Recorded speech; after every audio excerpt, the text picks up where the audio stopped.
Good morning, everyone. It is another beautiful day to be alive. It is another great day to live and move and breathe and talk about all kinds of fun things.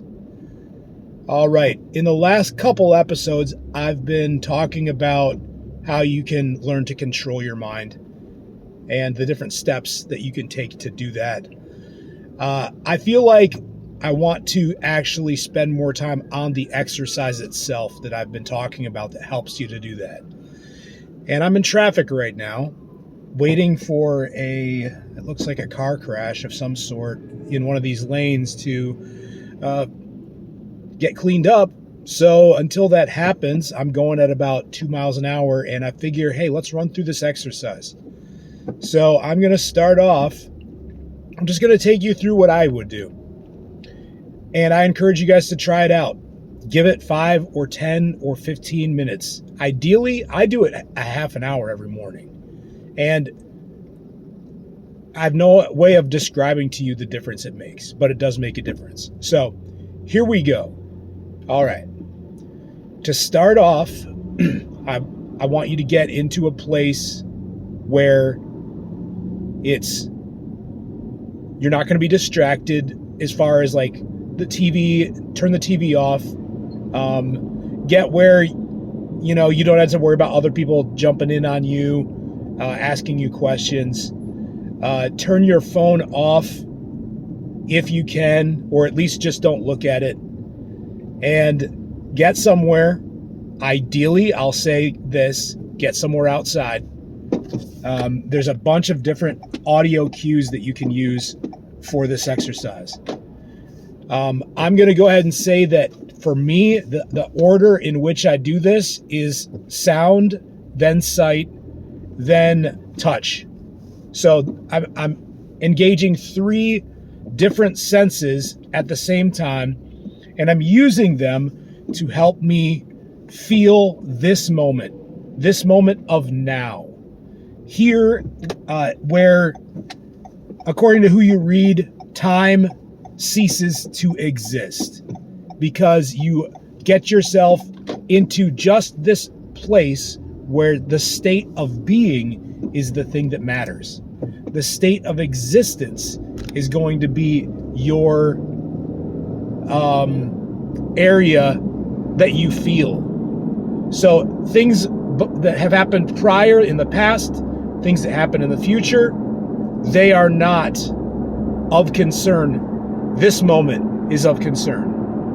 So we're going to engage 3 different senses that are firmly anchored here in this moment. And we're going to hold on to them and explore where that goes. So now that you're in that spot, now that you get to a spot where you're sitting down, and here we go. Listen, close your eyes, and then listen for everything that you can hear outside of your mind. So if you're outside right now, the things that you could be hearing are trees with wind rustling through them. You could be hearing birds. You could be hearing other people. If you are using this particular recording, you're hearing this. I would recommend doing this for an extended period of time, in which the point is to concentrate so fully on everything that you hear around you that you are able to entirely take your focus off of any inward thoughts or voices and only hear the things that are happening externally. Now, for many of you, you might be saying, what are you talking about, hearing voices? I think that we all have thoughts running through our heads. And those thoughts can become so loud as far as where our focus is that we lose the ability to take ourselves out of our minds and put our focus onto the actual moment at hand. So, as you're doing this, and as moments arise, because they will, where thoughts pass through your mind,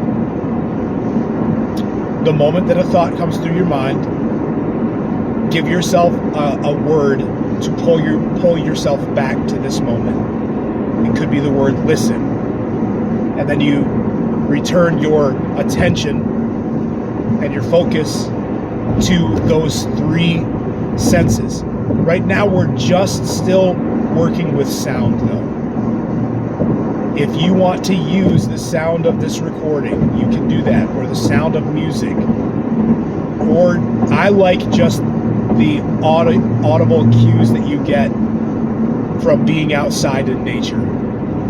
Cars honking, wind, anything. For me, I sit next to a fire, so I hear the sound of the fire. But I'm just focusing on the sounds that I hear around me. That's it. And every time that a thought or a voice comes through my mind, if I'm hearing it and if I'm paying attention to it inside of me, that means I'm not focusing as much as I could be on the external. So I say listen, or I could say focus.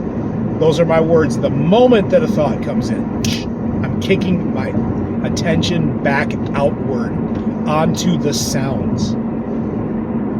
Once you've accomplished that, take it the next step.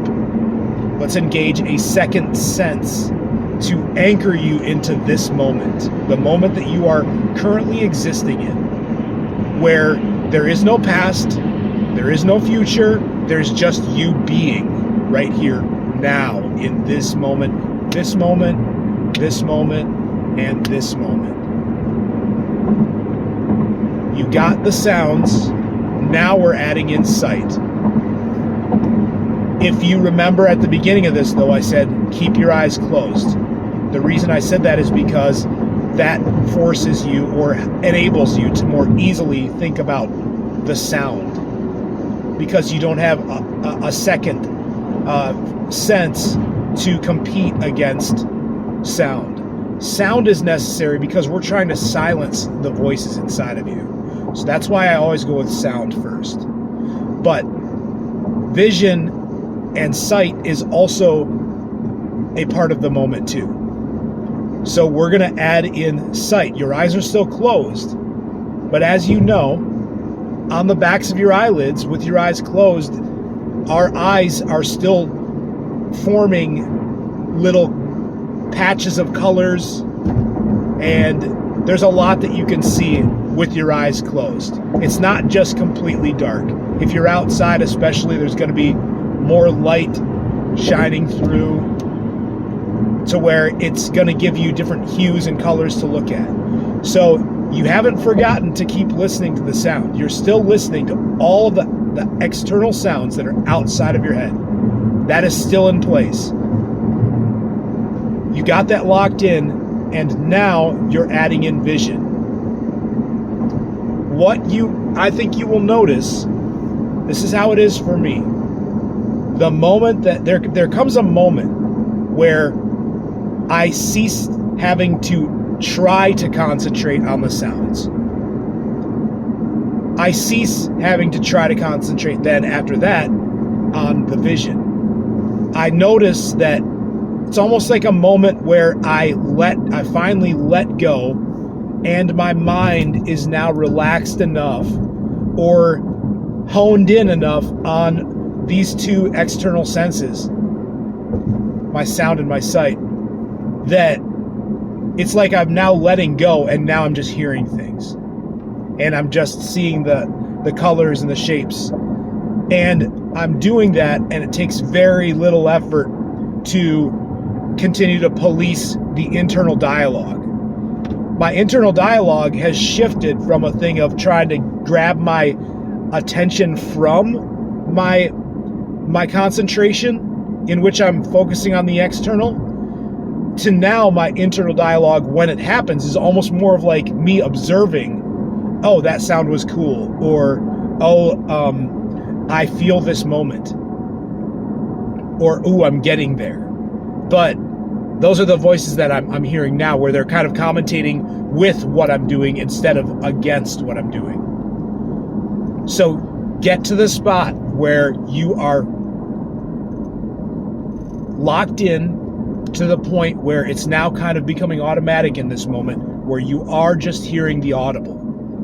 And you are now looking and you're seeing things. So you've got two different senses that are both overlayered of what the now moment is, but they're feeding you different information, but it's still your information.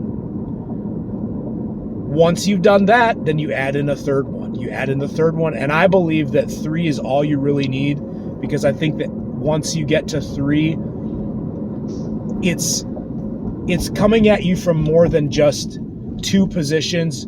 It's coming at you at a third, and you put yourself, your observation, your being in the middle of these 3.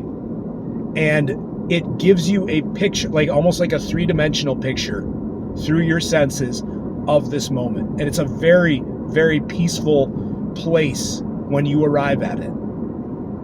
So you got your sound, you're hearing only the external. You got your vision, you're seeing all of the things that are happening on the backs of your eyelids while all these sounds are taking place. And thirdly, then you start to feel touch. So what are you sitting on? What are the feelings in your body? What does your chest feel like as it's rising and falling? So you've got the rising and falling of your chest. Maybe you're breathing in and out. What does that feel like? You are just focusing on the body. This is also good too, because what you'll notice is when thoughts aren't allowed to maybe say things, your feelings, and I believe that this is all part of silencing the ego overall, your feelings will try to flare up and say, oh, well, here's something that I feel. And it might be a feeling of anxiety or of worry, something that's kind of in the background that's holding on. Release that too. That's an idea. It's something that's inspired by the physical mind that's trying to distract you from this moment. These are tricks that the ego uses. The ego uses these tricks because the ego always wants you to identify with it. It's the sense of self that we've developed as a form of almost like safety and security. So when you're denying that, when you're pushing it away, and when you're saying, no, I'm clearing you out right now, that threatens it. It's going to find a way to try to stay at your forefront. So feel the feelings of your body. And when you do feel these feelings of maybe anxiety or worry, don't try to kick them out. Just observe them.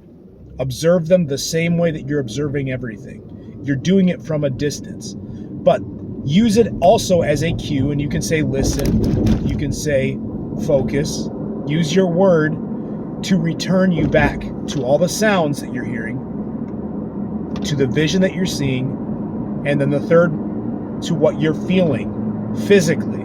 Is it cold? Is it hot? Is there a breeze? What are you sitting on? You use these, again, anchor points of now, and these are fixed pieces that you can use, and you focus on them more than you focus on, or in place of focusing on what's going on internally, whether it be emotions or whether it be words that you might be saying to yourself. Once you've done this for a while and you get all three senses, what I like to do then is I open my eyes.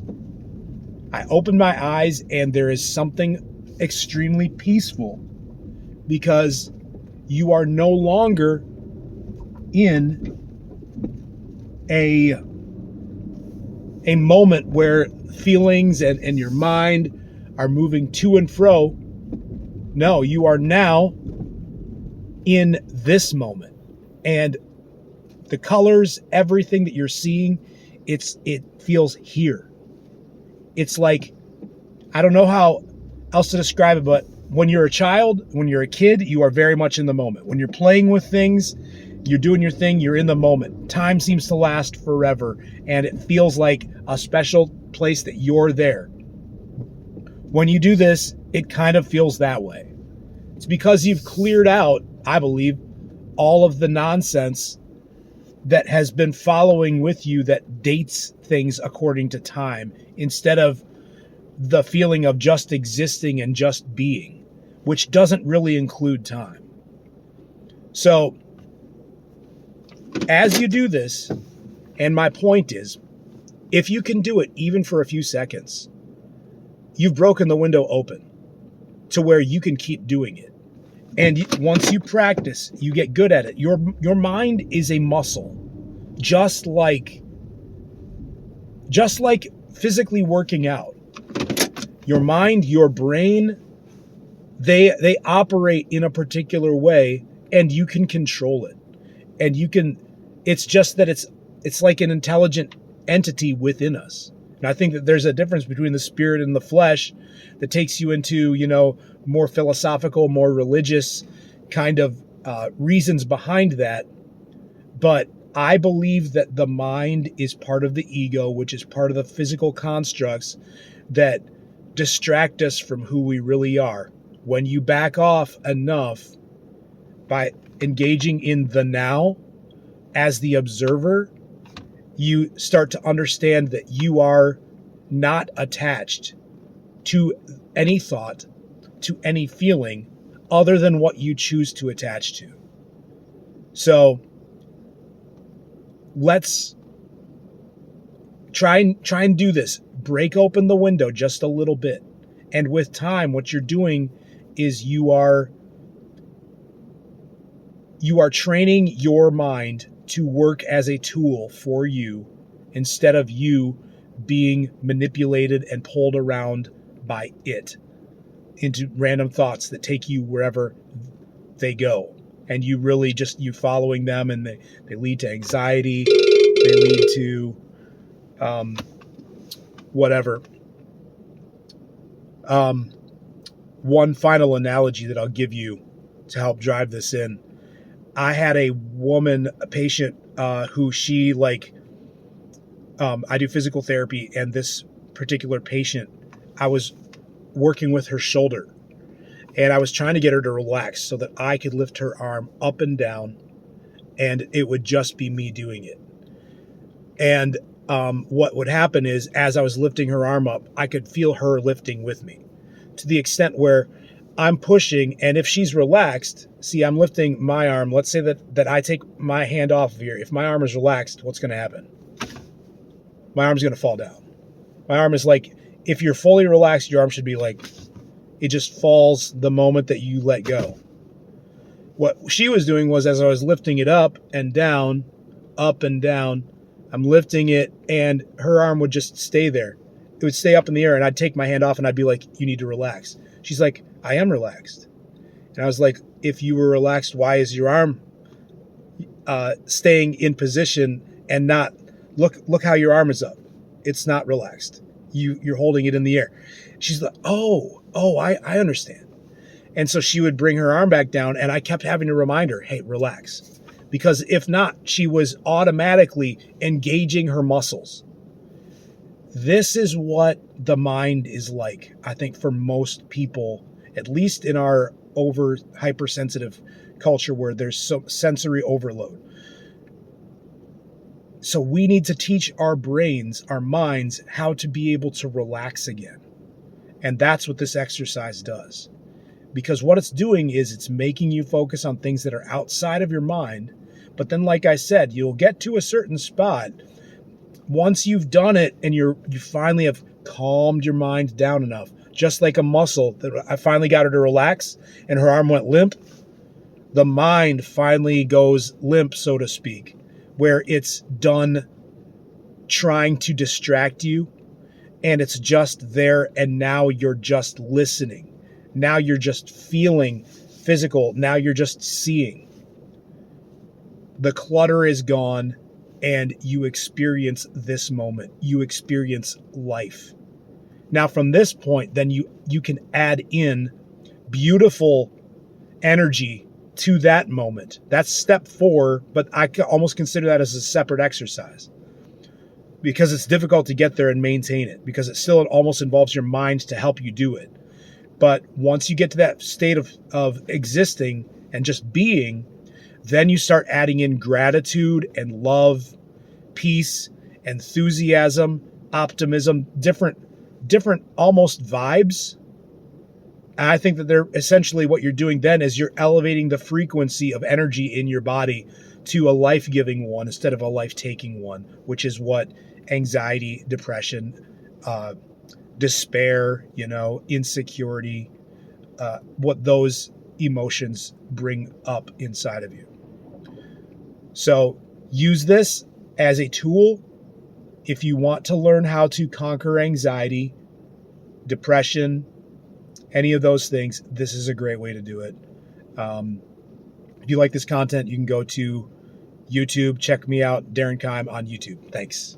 I will talk to you soon.